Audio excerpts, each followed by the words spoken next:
Hey guys, welcome back. So following on from our little test of Matty's bag original circa 2000 and probably 10, at the latest. 11, something right about 10 that. years ago.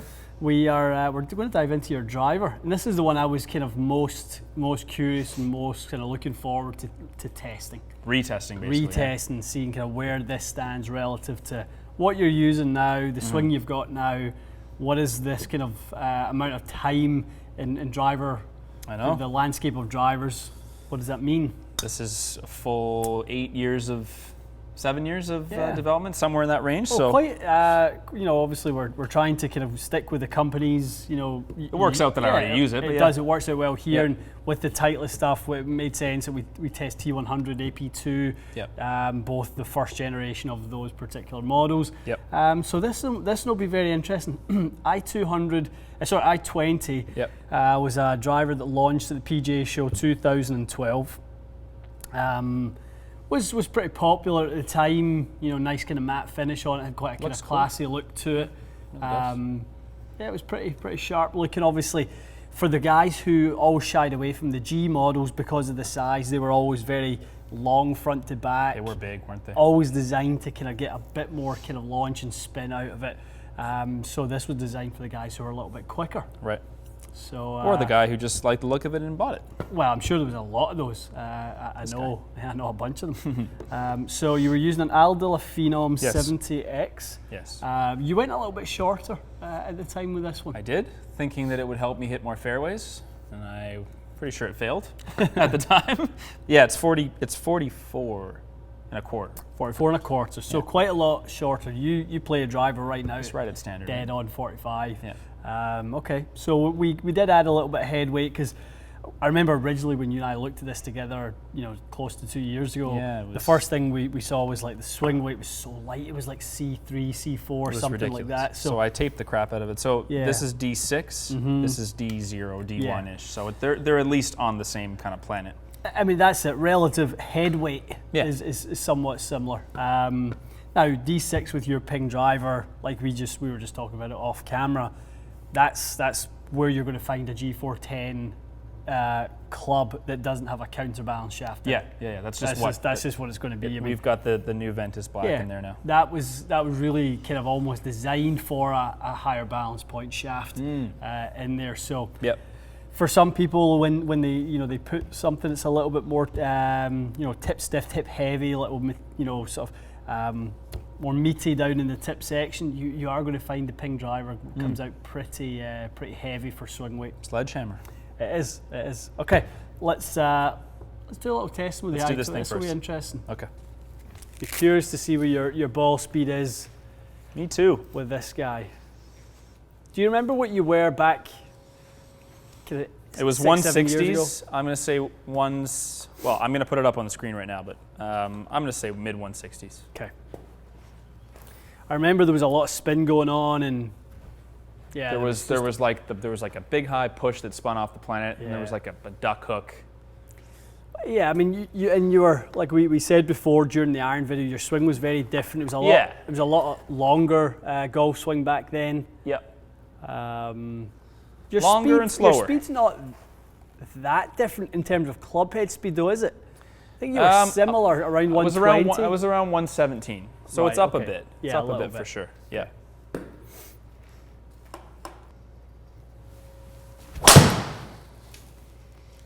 Exploded tee. It's a great flight. Yeah. Towed it unbelievably bad though. So towy. That didn't go that far. Low spinner. Whoa. Was it ever? 163 ball speed. Mm-hmm.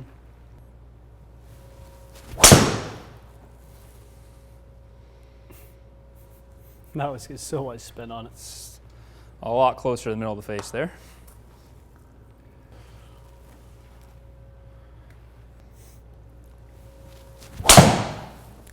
That looked nice. Yeah, that's about as good as I can hit it.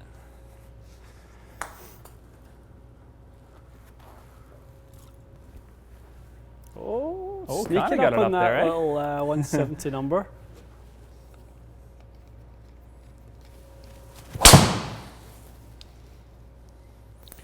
Awful noise in this thing, eh? You're not liking the sound of it? I don't remember it sounding that bad. No, every time you hit it, I think you've broken something. Okay, nice. Better than I expected, actually. A lot better Not than I expected. I mean, not terrible, was it? Well, I mean, what this is a good representation, though, is how much work you've done to your swing. I mean, that's really what it's telling us. Yeah, fair enough. Okay, nice, quite a nice performance by the old faithful. Quite impressed. A lot better than it used to be in 2012 Hell yeah. and 13. And last year. Yeah.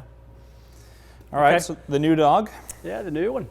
Big thank you to Fujikura for sending that through for you. Yep. Yeah, I had to get one after that video we did. It was too good.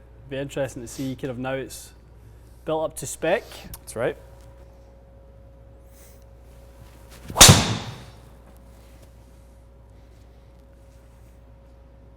A groove low. Unfortunately. Good though. Yeah, really good. Just a groove.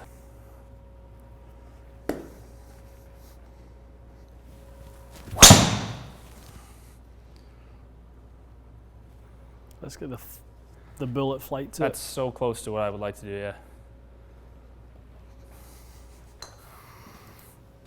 That's more like it. Mm-hmm.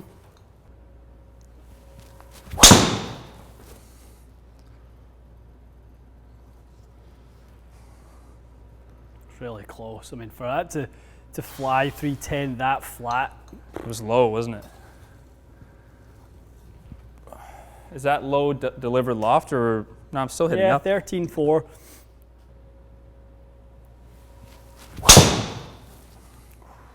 Whoa, that's long.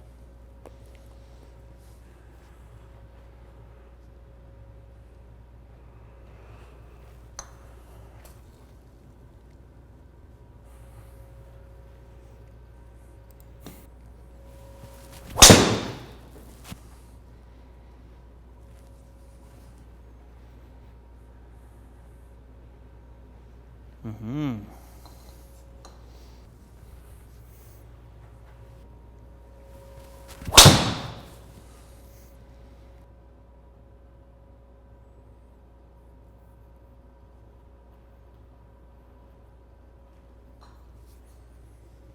Dance, monkey, dance.